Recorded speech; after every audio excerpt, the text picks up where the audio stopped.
We're recording. Excellent. Okay. Okay. Welcome everybody. This is the at Travelwise NHS lunchtime session for today, and today's event is sponsored by Mobility Ways. We are now recording, and you'll have an opportunity to access this event later on. If you contact me, I can send you the link to the recording. A few housekeeping points for those of you who have attended the events before. The webinar is being recorded. The recording link and PDFs of the presentations will be on the At Travelwise website next week and will be fully accessible to all At Travelwise members. However, if you do want to access of the recording, then please contact me directly and I will send you the link. Could I ask please that your microphone's muted while speakers are making their presentation, so your icon should be red, not grey. And if you could please turn off your video camera as well. That means your icon should be red and not grey. If we can ask people to pose any sort of questions, concise as in tweet length, for our panelists in the chat window. That can be accessed via the speech bubble icon. And if you wish to avoid distraction during the presentations, then please feel free to close the chat window. We have more At Travelwise events coming up. Those can be seen at the website at travelwise.org/events. And if you have any questions regarding At Travelwise or these events, please email myself, Sean Ford, at sean@travelwise.org. What is At Travelwise? Well, quickly, we are a not-for-profit organisation. We promote sustainable travel and transport.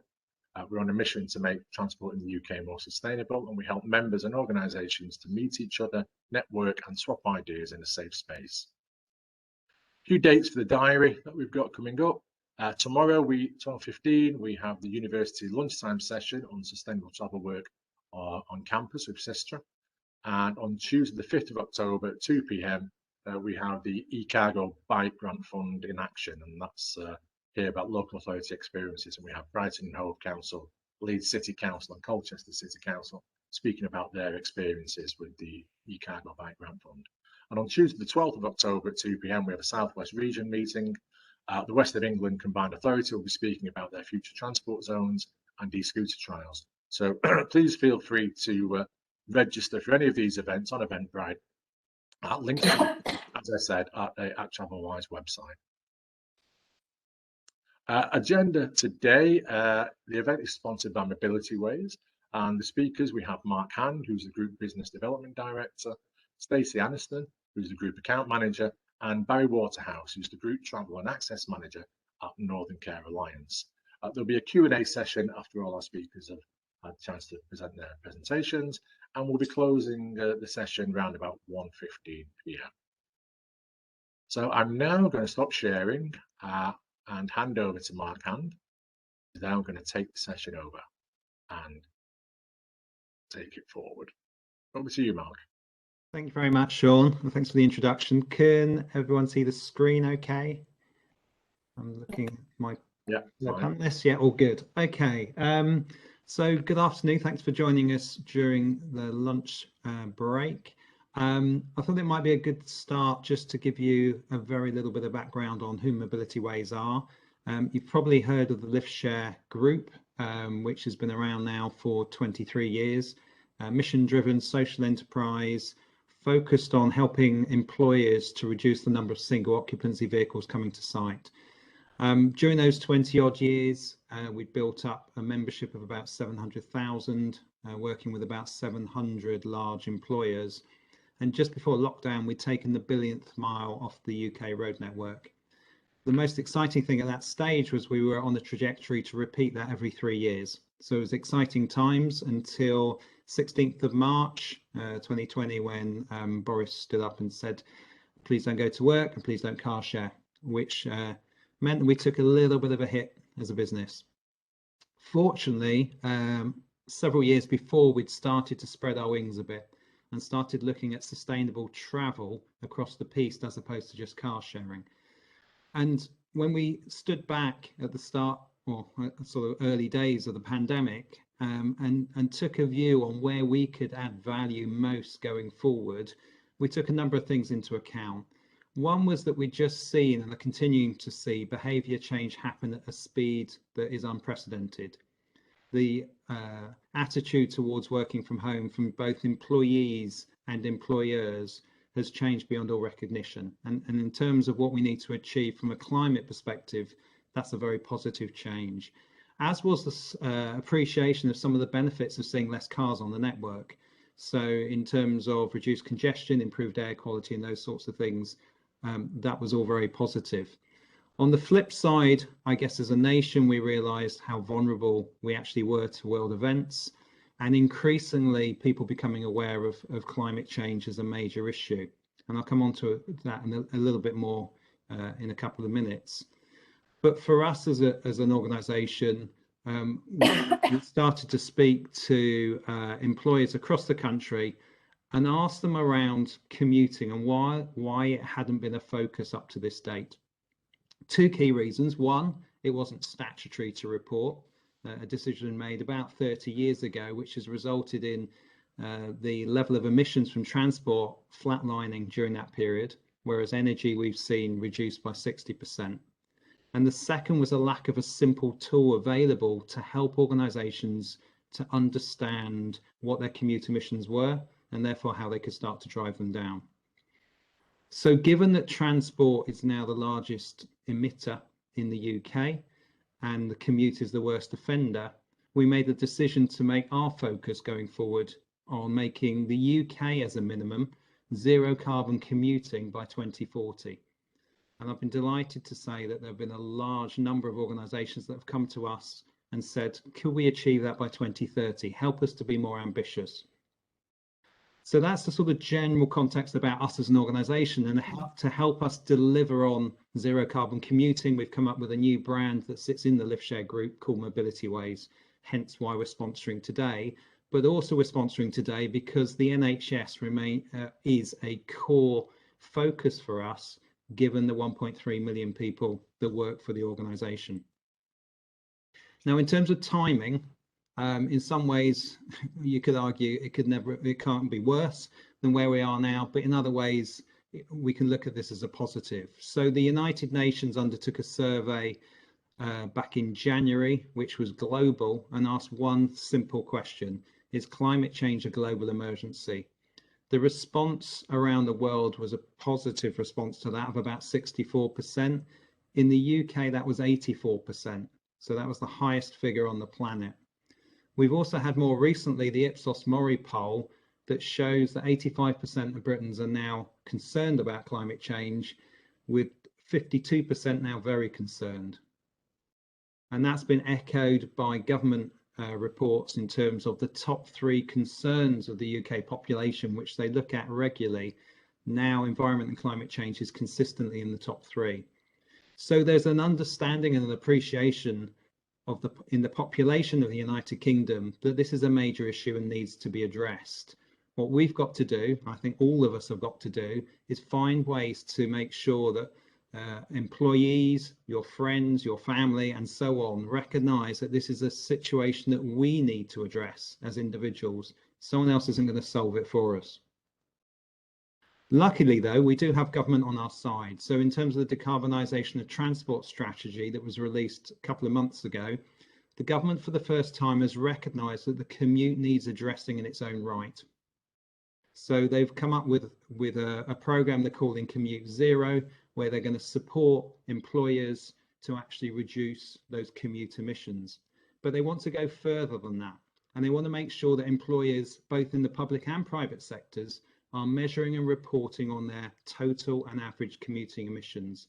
And they flag the tool that we've created, and this will be featured within the presentation that Barry and Stace will give in a little while, a rating system that allows organisations to really simply understand what their average commuter emissions levels are, and therefore we can start to think about how to address those and bring them down to zero. They also flagged as being incredibly important increasing average occupancy levels of vehicles. From a car perspective, we know that before the lockdown, we had 47 million empty seats on the commute every day. The average occupancy was 1.55. If we were to increase that by 10%, it would be the same as eliminating the emissions produced by the entire bus network in a year. but they also want to see average occupancy of buses increase. So if we've got a bus going around with 8 people in, it is of no greater benefit to the environment than somebody driving alone. So the government are now behind this, and we are working with the implementation team at the DfT, who have been set the challenge of putting into play their commitments that they made in the strategy. So coming now into the NHS, and obviously you'll all be aware that you've got your own net zero targets, and within the report it flags the key areas that are issues that need to be addressed. And energy up there at 10% is hardly a surprise. What may be more than of a surprise is that commuting sits just slightly lower than water and waste combined. And if you think about the amount of effort and resource that's been put into addressing water and waste issues, and potentially how little has been put into the commute, it's worth thinking about. We're also aware that part of the processes going forward will involve you needing to produce annual travel plans to be demonstrating targeted interventions that actually reduce single occupancy use. And we know that this is a really key area for you, and we know that for Sir Simon Stevens before he left, and for Dr. Nick Watts, this is an area that needs to be addressed. So hence our focus in on the NHS, given the scale of it and the impact that we think we can make. So what I would like to do, hopefully having just given you some context for this, there are a host of trusts we are now working with, but we've had none better and more innovative and more supportive than Barry from NCA. And I'd like Barry just to take you through their approach at NCA to working on sustainable commuting. And I know Stacey will support that presentation as we work our way through. Cheers. Thank you very much, Mark. Afternoon, everybody.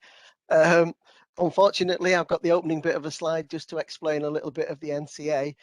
We've just got a few slides following, and the plan is that we'll switch between Stacey and I just to explain some of the things that we can do, and also hopefully give you a little bit of a demonstration of what we're starting to use Mobility Ways for. As mentioned, delivering a net zero NHS, as Mark mentioned the previous slide, travel plans and the need to report information and work a little bit harder on that. We were aware that we would have difficulties in collating that. So we'd had an early conversation with Mark, and we'd look to sign up with Mobility Ways to help us deal with that and make our travel plans and interventions a little bit better. So in terms of us as an organisation, the information is up there. We're rather large, 19,500 staff at 4 hospital sites, but we are spread out throughout those 4 communities in Greater Manchester that you can see there. And I am part of the corporate functions, so our group bit that then sit across those locations. So we've got 4 hospital sites in each of those boroughs, and most of the community staff that are working in those areas as well. That's the little bit of the opening statement. When we discuss, can you just have the next slide, please, Mark? When we work with Mobility Ways, and we've set up our partnership and we're looking to use their services, we basically did the business case in the organisation upon these 4 aspects that you can see on the screen, the particular headings, and I'll just run through in a couple of slides what we were looking to achieve with that and what we feel we're getting from that currently. Thanks a lot. So in terms of, we were looking for consistency, data and impact from the Mobility Ways package. The idea was that we would standardize our methods of reporting, review against the national measure, the ACEL, which Stacey will mention a little bit further on. We also look to incorporate it as part of our future strategy. So we've signed up for a 5-year program. We are looking at using the system for 5 years. It gives us enough time to monitor and see that it's actually delivering on what we require, and it allows us to adjust our plans and policies accordingly. Historically, well, hands on heart, we're particularly bad at travel surveys. We have been with a merging together of 2 NHS trusts, and we've struggled to undertake travel surveys consistently. So our plan with Mobility Ways is to undertake all those travel surveys under that umbrella. It gives us a better targeting of travel surveys, and we collect all the data in one place. All that information is then collected in one place. In terms of impact, we've already completed scoping analysis for 14 work locations within our organisation. That ranges from the largest being about 7,800 staff working at our Salford Royal Hospital, right down to locations within the community when we've got around 150 staff working there. Those scoping reports for us are the initial impact. We've got information with each of those documents for those 14 locations. We can present to our staff, to our directors and our care organisations and say these travel changes are possible based upon the information that we currently have. We're then looking at speaking to our care organisations, assisting them with the development of their future travel plans to say, how can we then deliver this within that care organisation and at those locations? We're using those simple reports, which Stacey will just give us a quick example of in the next couple of slides to show what is possible. This is possible. How can we then go about trying to achieve that? And that's been a really useful opening conversation starter for us. I'll hand over to you, Stacey. Lovely. Thanks, Barry. Really appreciate that. Good afternoon, everybody, and thanks again for joining us on the webinar.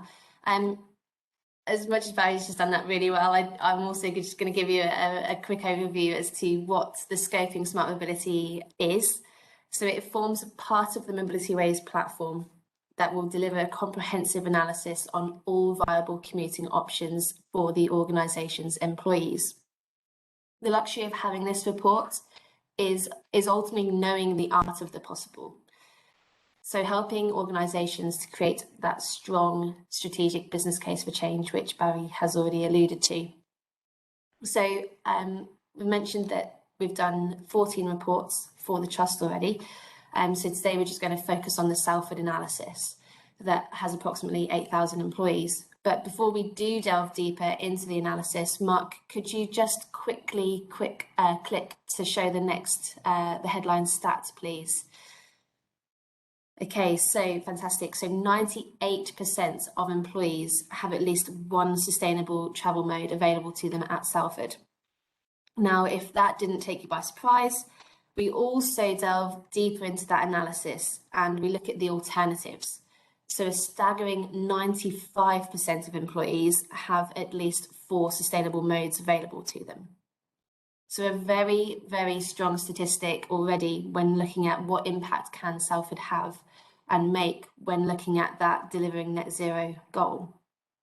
So we're just going to look at the active travel, public transport and the lift share options at this site in more detail. So 57% of Salford employees could walk or cycle. Incredible, right? So the analysis not only gives you that real hard evidence in terms of what is possible and what's able to be achieved, the analysis will also forecast health and wellbeing statistics, which I know Barry is going to kind of touch on actually how they're going to be using that moving forwards. But then the likes of what those statistics provide you is how many employees would achieve the NHS daily exercise recommendation from the commute alone, and also on average how many calories would those employees actually burn too. So this really will help Barry and the team engage the health and wellbeing aspects and providing data to HR and unions when putting a business case together for more provision to be implemented or any changes to policies. What also helps from this analysis is the confidence that it provides. So for those who can actively travel, do they have another sustainable commute available to them? In this case for Salford, yes, they do. 100% of their employees that could actively travel have an alternative that does not mean getting in their car and driving alone to site. So for those rainy days or when the days that they're not quite feeling up to having a ride in or walk in, we know from Salford's perspective that they can jump on the public transport or they can find a lift share partner. Mark, let's go to the public transport analysis, please. So we also analysed the public transport options available to Salford employees. And what the report has shown us that is 58% of employees at Salford have a viable public transport option. So this means that they have an option that is less than twice the driving duration. But it's also worth highlighting in this analysis for Salford is that the 1% that's on the screen there, as it's fairly rare to see the 1% for within a scoping analysis, but I suppose it doesn't come as a complete surprise considering the location. But the question it poses is, should this be a higher percentage? At Salford, the aim should now be to influence the public transport operators to improve patronage so that more than the 1% of employees have a public transport option that is quicker than their driving time, if they're going to be able to achieve that zero carbon commuting objective. So the report also helps this by providing Northern Care Alliance and Barry and his team details around the local operators that service the employees to help them have those meaningful conversations straight away with the relevant stakeholders. So at this point, Go Northwest is ultimately holding the market in terms of providing service to the majority of those that have a viable public transport option. So this helps Barry and the team go straight to that operator to have those conversations to see what's feasible in terms of improving, adding a new service, or just little tweaks just to ensure that we can get those with a quicker option so that they choose the public transport over a car. Lovely. And finally is the lift share alternative. So we also analyse the ability for what's the possibility for lift share at this site. 97% of Salford employees have a lift share match. This really starts to open up further questions. How can Salford optimise the use of existing assets, so the car, to decarbonise their commute? What policy changes do they need to review or even put into place? And what is the scale of the impact that this solution could make? 89% of employees, so that's 89% of all employees that we've analysed here, live within a mile of 10 or more colleagues. That's significant, and it does provide great confidence that this is a solution that will support Northern Care Alliance on their road to zero carbon commuting. This we've done for 500,000 of postcodes across the UK, and the statistics that Salford, this analysis has shown, is the same trend as to what we've done across the board. So in terms of what we've done here with Salford, very much like the other three larger hospital sites at Northern Care Alliance, often have followed the same trend.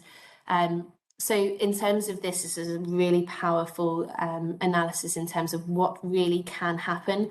And later on, we'll then look at actually combining the art of the possible with reality and seeing what we can do there with the guys that we're working with. So that's enough for me for now. I'll hand you back to Barry to talk you through the specifics as to how this has and will continue to support the Trust. Thanks, Stacey. So from our original points that we said we were going to set up in the business case, you can see that now from those initial scoping analyses, we've started to get the consistency, the data and the information to have an impact. The next steps that we're then looking at with those scoping reports is to complement some of the work that we're already doing, and also, as we then said, look at conversations and better interventions for the future, and to try and deliver some of those percentages that we've indicated that are possible.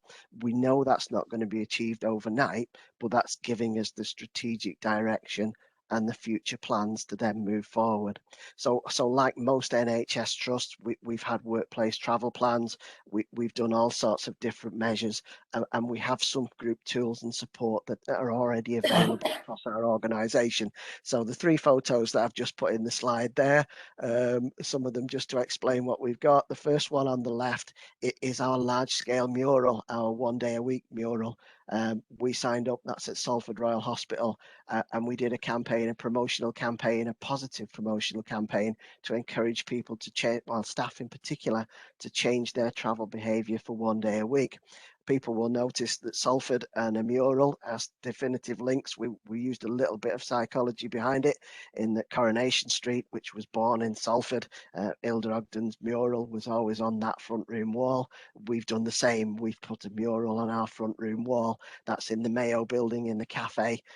And all our staff who were on training sessions at Salford have to walk past it. We quickly realised that that was where most departments took their selfies of new doctors and new trainees. So we appeared on everybody's photos on social media for that, highlighting 1 day a week. And we also knew that every director came down there to get the sandwiches in between meetings. So we're also going to pass it as they stood up to pay their bill. So it worked quite well. And the idea is that the information that we get on Mobility Ways and the data complements that. The other thing in the middle is our e-bike hire scheme. Very early on during the pandemic, we worked with a local bike shop, Manchester Bike Hire. We helped them acquire 20 additional e-bikes, and then they manage and operate those for us on our behalf. And we give staff a 3 months rental of those electric bikes. So we know that the information we're getting, that the fact that we've got all these people who can travel actively, it allows us to enhance these tools and support that we've already got. Another aspect that we've been doing, the final photo there, is our cycle parking facilities. Everybody at an NHS hospital has probably got that shelter that's growing wildlife in it. And a couple of Sheffield stands that are located somewhere. We've taken the conscious decision to improve our cycle facilities to a minimum standard. So that is the first installation that we've had in there. That's our cycle hub at Salford, which is for 16 bikes, but that is our minimum standard. It's got lockers in there. It's a proper facility that's really heavily branded to make sure that it's noticeable for anybody who's passing by. Already from the scoping reports that we've received, we're currently putting in extra bike facilities to, as again, complement with this information, is that the data from Mobility Ways is already allowing us to put business cases forward to improve our cycle facilities. So we've got 2 bids currently in place for improved cycle hubs at 2 of our other hospital sites based upon those percentage figures from the scoping analysis. The other thing, the key aspect that we're using Mobility Ways for, is the better information interventions. It's allowing us to have more detailed conversations with partners and stakeholders. We're using the mapping and the mapping function to highlight the detail of where our staff are and where the potential is. So we're already looking at the B network in Greater Manchester. Are the locations alongside the B network where we can put some interventions in? And then further to that, we're then looking at developing and refining the travel surveys and the ACEL calculations to further detail what we're going to do and make our plans ongoing to achieve those percentages. I think next slide, please, Mark. I think that's back to Stacey for the travel survey bit now. Lovely, thanks, Barry. Okay, just to bring to light what Barry is saying in terms of what does the travel survey do on the Mobility Ways platform. So it's another part of the platform that Mobility Ways offers. It's a super useful tool for any organisation, but more specifically to Northern Care Alliance, which is a large trust. And touching on what Barry has already said is that they will be able to build consistent surveys across the board, send them directly to the relevant employees and review them as and when required. So this tool is really easy to utilise. There's pre-populated templates already in there. You can also add and edit as and when you need to as well. And once that's populated and you're happy with what travel survey is going to be going out for your staff, you're then able to publish. So we're kind of taking on a tour of Northern Care Alliance, I suppose. So we're now heading over to Royal Oldham, where we're actually going to be, our first survey is going to be going live on Monday. So it will be live for approximately 4 weeks, where we'll be monitoring responses. And once this survey is closed, we will be supporting Northern Care Alliance and Barry and his team to analyse the behavioural insights and the potential in modal shift. So this is where we then compare the reality that comes from the survey and the willingness for change and how they currently travel with the opportunity that's within the scoping analysis. So comparing the reality to the possibility. But also this exercise is also really key in MobilityWay's process, as it will calculate the site's ACEL. So Barry and Mark have already kind of alluded to it slightly. So Mark, if we can head to the next slide, and I'll just go through the ACEL in a little bit more detail. Thanks, that's great. Great, so you may be thinking, what is ACEL, what it stands for? So the ACEL stands for the Average Commuter Emissions Level. ACEL is a unique tool that we've built to provide organisations with a rating system that helps them, like the Northern Care Alliance, to understand, benchmark, but ultimately improve their commuter emissions annually. So consider ACEL as the brain behind the strategy to making zero carbon commuting a reality. It will help Northern Care Alliance on their roadmap to zero and help them stay on track to ensure that they're hitting key milestones. What it will also do is it will help prioritise based on what is the highest emitting mode and where is the biggest opportunity to shift into more of a greener travel mode as well. So when the travel survey at Oldham has been completed, we will generate the ACEL. And within the MobilityWays platform, the visual you can see on your screen will be available to view, along with a comprehensive breakdown of each mode of transport. We'll be able to benchmark the average kilograms of CO2e of each commuter that each commuter emits per annum, helping us to set those realistic targets as to how we're going to be reducing these annually. And as Barry's alluded to already, this is an initial 5-year project. So we'll be able to measure the progress over this period of time to ensure that there is reduction every year, but also being able to award the trust with the ACEL certification, which will also help them promote the commitment that they're making to decarbonising the commute.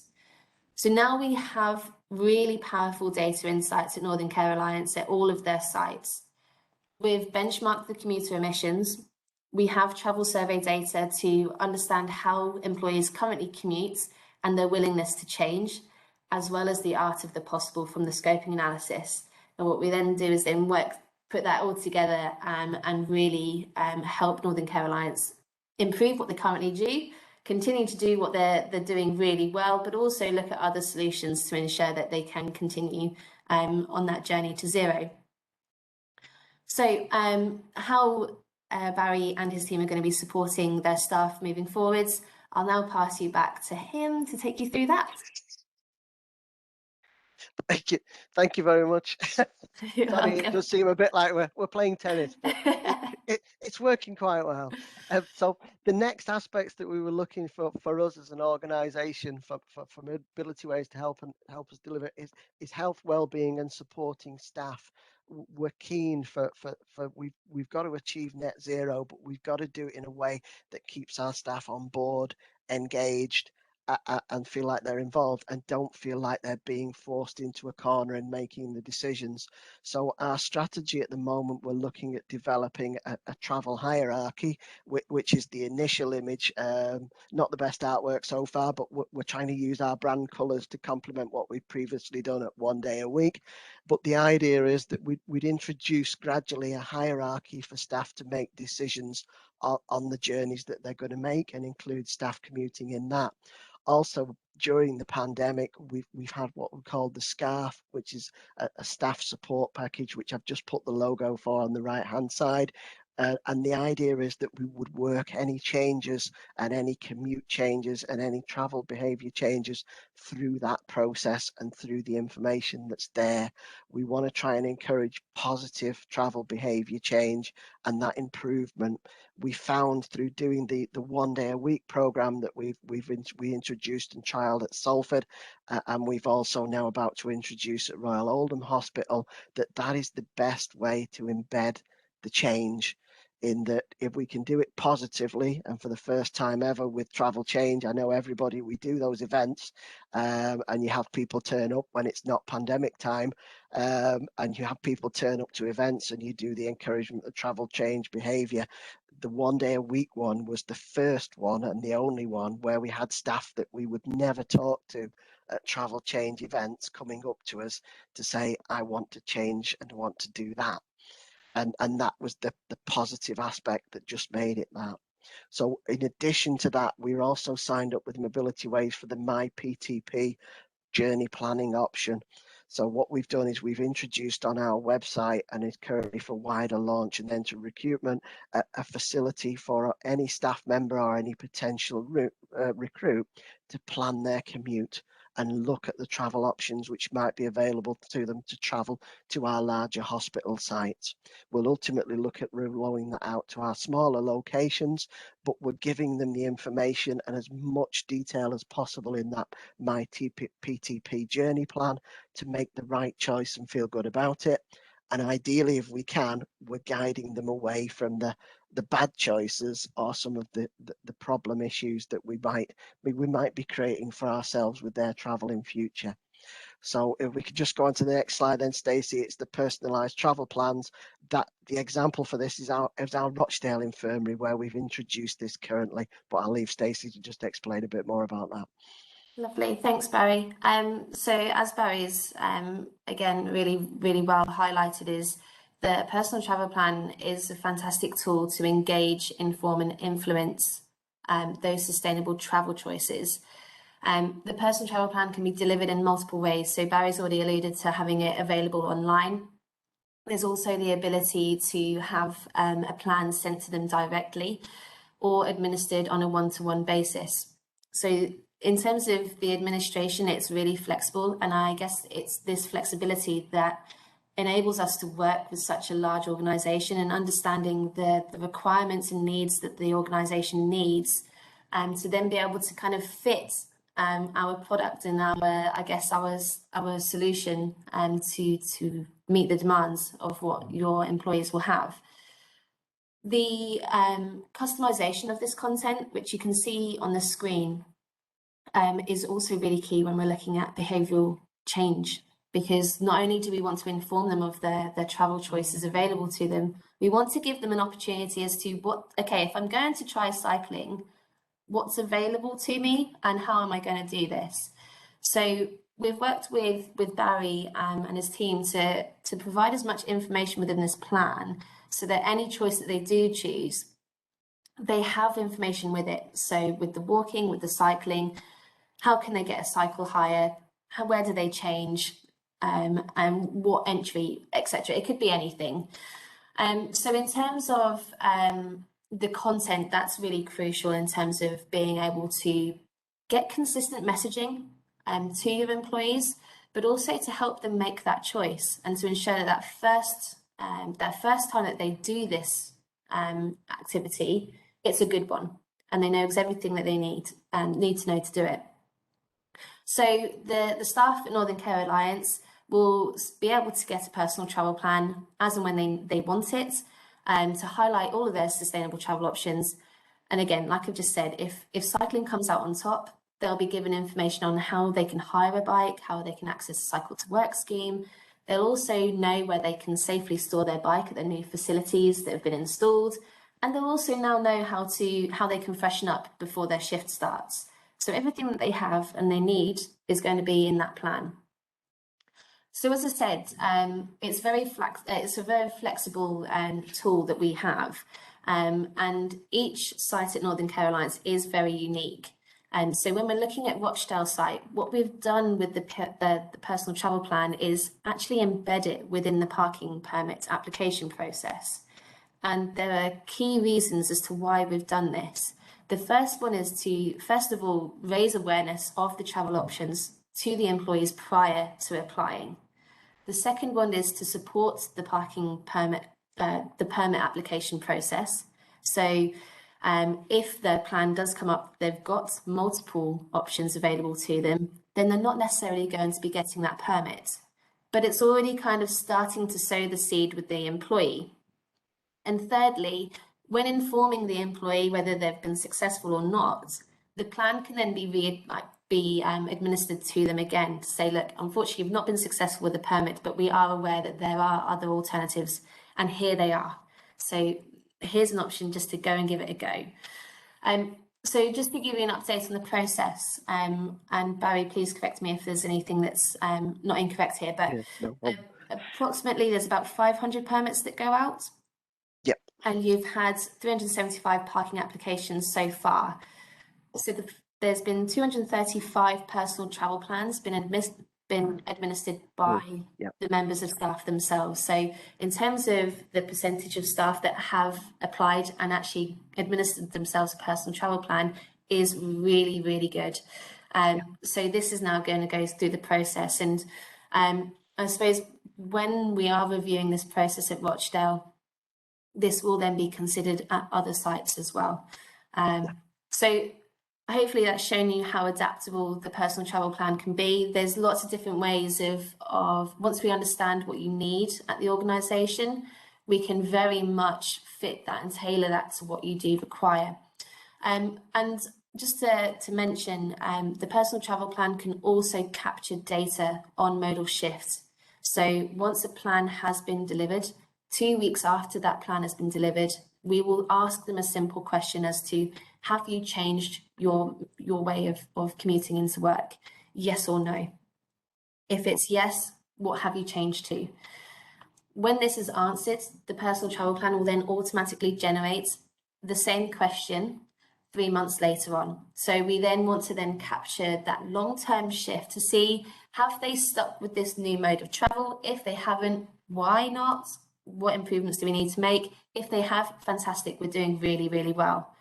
And so again, this data among other travel insights will be key and a key feature to understanding the impact of this project, but also to be able to continue to support Northern Care Alliance and for their reporting purposes as well. Yeah, I think that's the other bit just to mention with the personalised travel plans, because we can adapt the information and the data that we've got from there, that's been a great help. So even with Rochdale at the moment, it's a small trial. We've linked it. I know I said on my previous slides that we were only looking at positive behaviour change. Yeah, we've linked it to the parking application and the consideration of with our new permit Smarty system of what that involves. But that also, although we've got those figures, we're also finding, but it needs some more analysis, that quite a number of those staff who have done the personalised travel plan have then not gone on to create a parking application account, because the MyPTP has shown them that there's another option available. It also could be argued it's shown them that they might not get their parking application granted, but it is showing them that information and giving them access to all that to make the change before they then create the parking application account. So it's interesting that out of the numbers of people with MyPTP that have been on there, there's about 100 or so of those staff who have then not gone on to create a parking application account. We just need to try and analyse as part of our further work just what exactly is causing that. Well, just mention that, sorry about that. Move on to the next slide for Trailblazers. So the last aspect that we put on there was Trailblazers. I think for my NHS colleagues, that's not the major one for me as being Trailblazers, but it was a good thing to put into the business case to get the sell for people at a higher level. Probably just my experience, but it's ways for that. But the idea, yes, we are trailblazing in a way, in that we're one of the first few NHS organisations to sign up with Mobility Ways. We've signed up for quite a long period, but basically what we're doing is looking at combining it with an honest, open partnership of expertise and idea sharing. So the analogy, to take us back to Mark's slide 2, where the world was on fire, the analogy is that Mobility Ways is acting as the fire engine to get our firefighters to the locations where they're needed and give them the best firefighting ability. We already had a lot of the firefighters. I've put some logos in there underneath for some of the organisations that we work really well with, and we work in partnership, and they've been delivering these complementary measures with us for a while. So the idea is we can make their measures better And by working in partnership as a fire engine and team of firefighters, we can do a lot better job of sorting out the fact that the world's on fire and that transport is causing probably just over a quarter of that at the current moment in time. But we're using that information to be better. It's just important to say that Mobility Ways is not going to do everything for you as an NHS organisation to sort out your sustainable commute. It is about the partnership, and as everybody probably knows that's on it, takes a lot of effort and organising the little things together, but it's giving us that better opportunity to do things better, the better interventions, and make our partnerships work better that has sold it to us, and we're working towards delivering that throughout the 5 years. Okay, just to sum up, thanks very much, Barry and Stacey. I mentioned some surveys in the opening slides, and there's a third one that really struck me, I guess because I've got 3 kids. So it's the thing that really motivates me, and all of us are very passionate about the fact that there's a fantastic opportunity to roll out what we're doing with NCA across the NHS for a consistent approach to data-based interventions that we think can make a dramatic impact in terms of your commute emissions. So that's what really today is about. And the focus is very much on data-based, taking that quality of data from management teams right down to the individual level, engagement with staff, and providing with partners the right combination of opportunities for people to commute so that they don't even think about taking in a petrol car or driving on their own, which maybe they had done in the past. We were going to play you a video next, but I think if my colleagues agree that I've seen lots of questions flash past and we've got about 13 minutes. So I think we'll miss that on this occasion, if that's okay. I think so. Just move on to questions. So I'll stop sharing now. Yeah.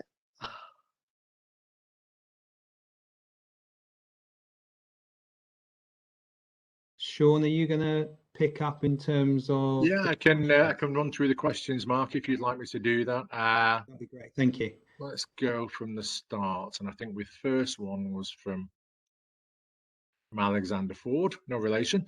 And Alexander's question was to the team was, have you improved your estate footprint presence on Google Maps? He says, I have made improvements to our estates in the last 12 months, and Google has told me that these changes have been viewed by 1 million people.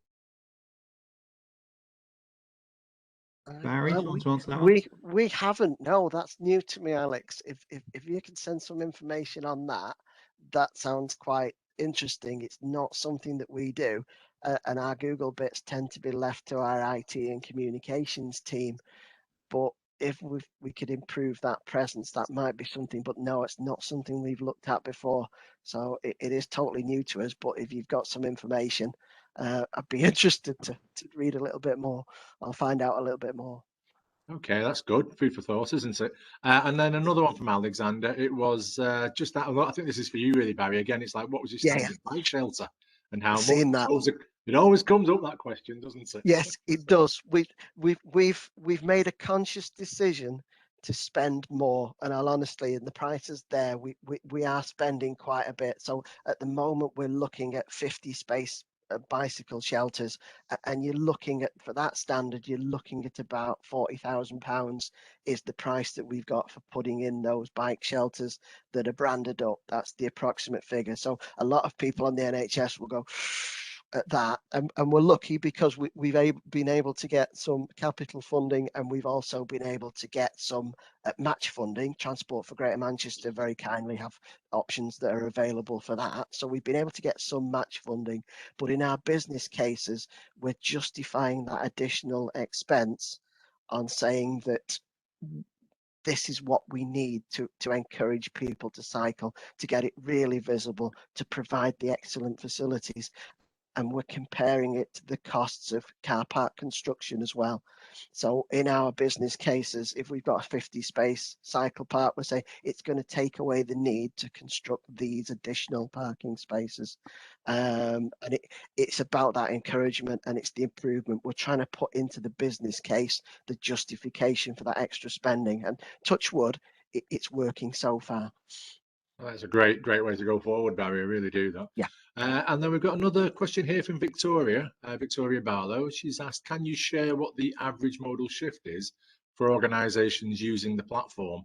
It's great to hear about the art of the possible and match that with what is realistic, but what is the actual proof of behaviour change? And I think that goes out to you and Mark, Stacey, doesn't it? Yeah, no problem.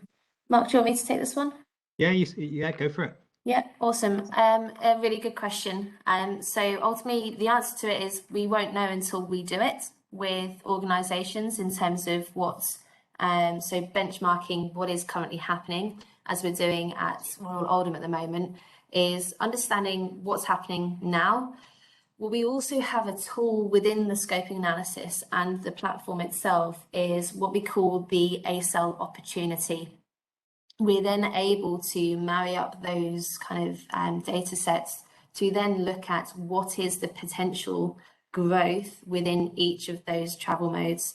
And so I recently did one for a business park up in Cheshire, where we took the scoping analysis and the opportunity within there, and we then ran that through an ACell target.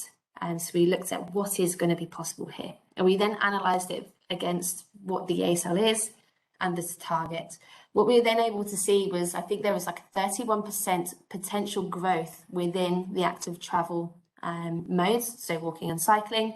But then we also looked at the public transport and the lift sharing aspect, all very much based on behaviour change and using our existing assets. That doesn't take into account working from home or electric vehicles. So what we are able to do is we're able to actually look at what is possible to achieve. What we then do is then look at further around the willingness, again, looking at travel survey data insights. And I guess it's really from year 1 and year 2 is where we're then able to actually calculate what the modal shift is. Again, it's all down to what the data is telling us. Again, it just poses questions. It doesn't tell us the answers. Unfortunately, if only it does tell us the answers with this data, but it gives us a lot of questions to then find out those. So I don't know if you've got anything to add on that one, Mark. Yeah, just a little bit. I think be aware that Mobility Ways is about 6 months old. Obviously, as I mentioned at the beginning, LiftShare has been around 23 years. Some of the case studies from just before lockdown were incredibly exciting. So there were organisations we were working with solely focused from a LiftShare perspective, where we were seeing confirmed share rates, not just members, but confirmed share rates in excess of 50%. So we know that we can make a massive impact, but now that can be even stronger because we're looking from the basis of data first and across the modal mix. So we expect the results to be very exciting. The case studies, if you like, so far predominantly are around LiftShare, but the sort of work we're doing with NCA and with Bristol and Newcastle and Lanarkshire and many others, I'm sure we'll be seeing some really good results soon. Okay, moving on quickly then, another question from Alexander to Barry. It was understanding about staff car parking charges, Barry. Alexander asked, currently suspended and under discussion. How did you charge staff for staff parking during pre-pandemic? Staff parking, yeah. We at the moment, because we're the merging together of 2 trusts, we've got salary deduction is the main charge for staff parking, but we also offer a daily voucher that they can purchase in advance and then use. We're currently in the process, when charges were suspended, we were in the process of introducing a new group-wide online parking application system. We've launched that at Rochdale, even though charges haven't been reintroduced because we need to try and control the parking.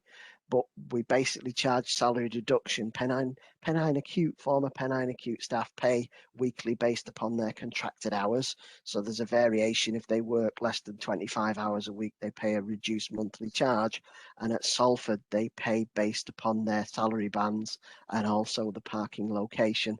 We've got quite a detailed piece of work to do to align all our car parking charges, and obviously with them being suspended at the moment and being such a hot potato, everybody within our organisation is reluctant to do that. I have originally in the past suggested that we'd looked at a daily charge, then staff only pay on the days that they're using the parking, and then we increase the charge accordingly. Popular in some ways, not popular in others. We've got these e-vouchers that we're trialing. We will trial to test that. And ultimately, I'd love to be able to go towards that, but it's not going to happen just yet. Okay, thanks for that, Barry. I've got a couple of questions from Richard Hilson here. The first one, it's is the added value from PTP over Google that you have embedded it and or added customization, and can it be integrated and fully automated with the parking permit allocation software system? Yep. The added value from PTP was that we can embed it. We've put it into our website. We can put it onto the recruitment website. So we're sticking it in as a little widget and the information something there. The great thing is on that My PTP, we created, well, Stacey very kindly took all my collection of information. I nearly said rubbish, but it was all relevant stuff, but there was a lot of wording to it. We took all that and we filtered it down to then create an email template. The great thing with the My PTP is we can then look at different email templates depending on what we were wanting to do at that location. So we've written a specific email for each of our care organisations, for each of the 4 sites, and then we can adapt that and put other emails in. So the great thing was we had all this information previously. It was like a PDF file that we sent out. Nobody really read it, and we couldn't be sure that they'd received it. The great thing with My PTP is once they put their information in, we know they've had those details. They know all about it. They've got it in the simplest form, and it's great. We have looked at whether we could integrate it into our new parking application system. They're currently developing that at the moment. We thought yes initially, but we just need to do a little bit of a tweak. So at the moment, our get round is what we've said is for our unsuccessful parking applications, we can batch process in My PTP.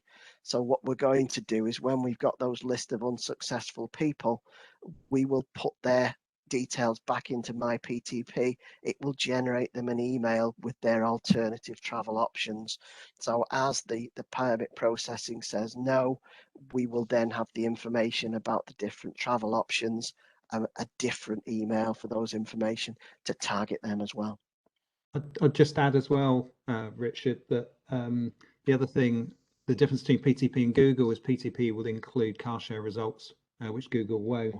And also, I think, as Stace mentioned earlier on, there's an automatic follow-up survey. Obviously, when you get information from Google, it's a one-stop conversation. The whole point about My PTP is that you can then follow up and understand whether there's been behaviour change and measure the impact. Okay, and there's another follow-up question from Richard, and it's just it said, is there now live online validation of lift sharing available?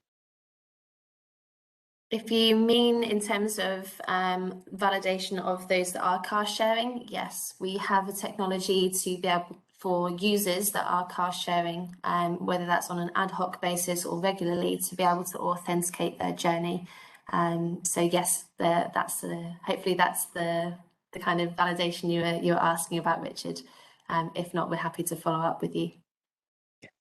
Okay, there's a question from Roland Strube, and it's, do you plan to link the development of new transport services with shared use of the cars they replace? I imagine that's in some sort of like mobility as a service sort of.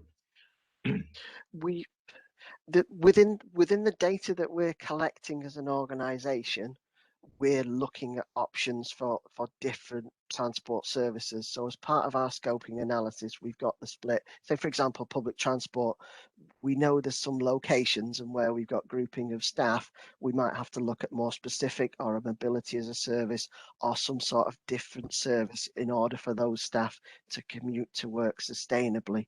So we'd look at that as part of the process. And we'd also look at the other option that is part of our longer term planning is at the moment we've got a lot of staff that use cars for business. So they use them as part of their work role. And another piece of work for us separate to this is to look at where we can look at transport services to replace that. So it's in there, but there's nothing specific at the moment, but we've certainly got it in there in the mix of things that we're going to look at as this evolves. I think also just to mention for us as an organisation, the approach of Mobility Ways is strategic, long-term elimination of commute emissions. So things will continue to evolve, and pilots will be undertaken. So, for example, we are working with partners now in a mass delivery for a big government department. Hasn't gone live yet, due to go live early in the new year, where we'll be looking at different models of bringing solutions to their employees. So this will continue to evolve, but what we wanted to do today predominantly was to show you what already exists and what we're doing with NCA. Indeed, exciting times. And then there's a question from Catherine to everybody, and it's in the travel survey. How do you account for employees who may use different modes on different days? Do you rely on employees giving accurate estimates of their travel patterns? And also, how do you encourage employees to complete the survey? Some good questions, Barry. I'll take some, and then maybe you could see add into how you're doing that at Northern Care Alliance. But in terms of how do you account for employees who may use different modes and relying on them, it's down to our questioning within the travel surveys. So we've done a lot of research around what questions and the type of questions that we ask, to ensure that we get the best response we can from that individual. So actually, what does that mean to the person when reading it? So we've taken a lot of time and research into understanding how to ask the right questions. Again, in terms of the travel patterns, it's all down to what's the output of that travel survey the organisation wants. So we would be looking into detail if you need and want those types of the differential modes being used every day or weekly. Then again, we will ask, why do we need it? If we need it, then we'll put it in. So it's very flexible. But Barry, if you want to kind of say how you're encouraging employees to do the survey at Oldham, that'd be awesome.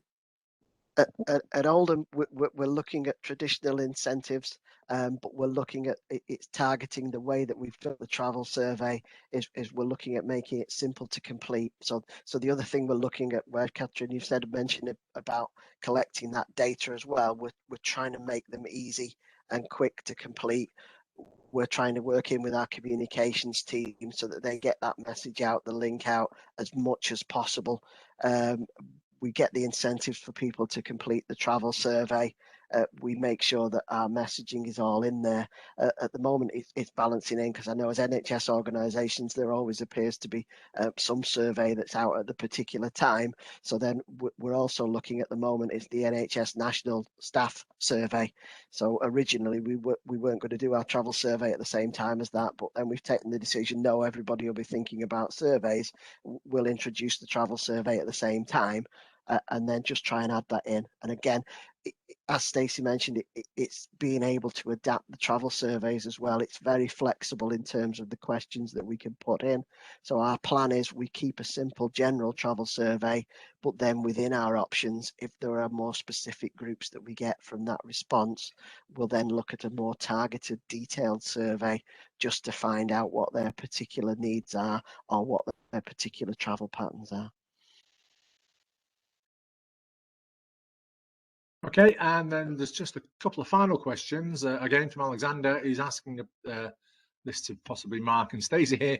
He's talking lift share. Our contract has expired and we're currently in discussions whether to renew. We have 300 members out of 4,500 car parking permit holders. However, I have noticed a large number of users who have no journeys added. Should adding a journey be made compulsory, as this would drive site traffic? Alexander, that's a great question.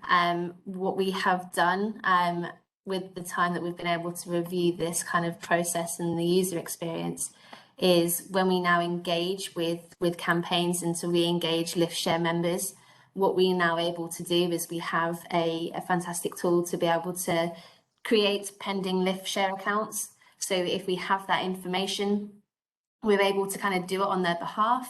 But yes, in terms of how we now engage with our users, journeys are super crucial to be able to find a match.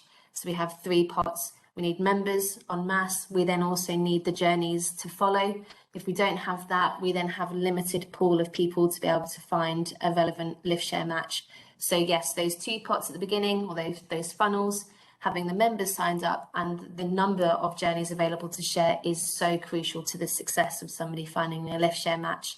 So we've tinkered with a couple of our user journey experiences, and I would say get in touch with your accounts manager, and they'll be happy to kind of walk you through the new process of re-engaging or engaging new members.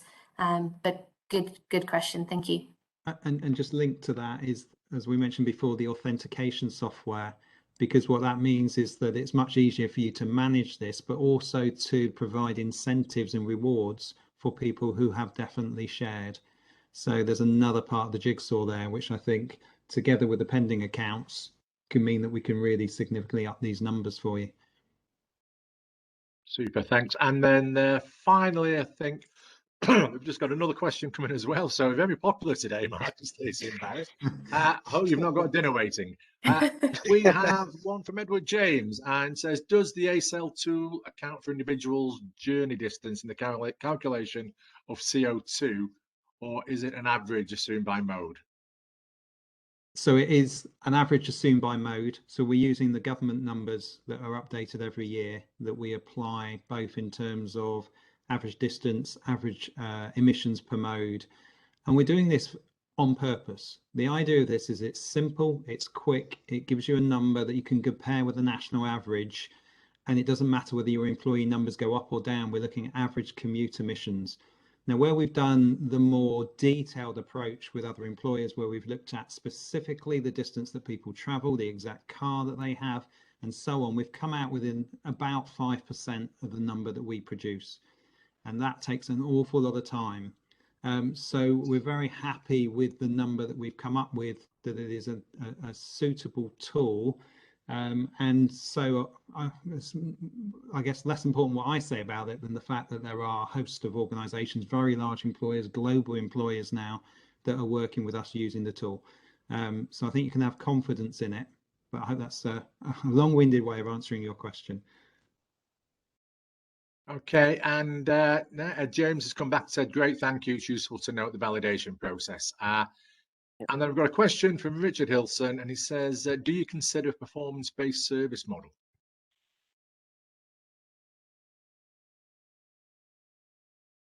So some clarification, if Richard wants to please type in to everybody a bit of clarification, if you're still with us, Richard.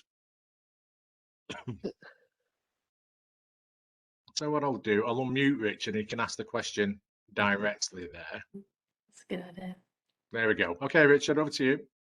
Thank you. Yeah, it's just to see whether you you work with anyone on the basis of being paid on results, so paid on modal shift. We haven't done today. What we are doing are specific pilots in areas. So, for example, we're talking to a major bank at the moment about some of their large office sites in Bristol, and they want to focus in on a 1-year project to test how well this delivers for them. So we have done it in that way. We haven't actually done to date performance-based reward, if you like. Thanks. Okay, hopefully that answers your question, Richard. Right, okay, I think we'll draw it to a close now, because I think that's the final question from everybody. I would just like to say thank you very much to the 3 of you, to Stacey, to Barry and to Mark. We've had absolutely loads of questions, as you've seen. You've been really popular, I think. Everybody's got really good value for money from this. So as we usually do, if everybody could just give a quick virtual round of applause on the website by clicking their emojis and letting people know that the speakers have been well received. Thank you very much. If you do need a copy of the presentation, then please contact myself directly and I'll send you the link.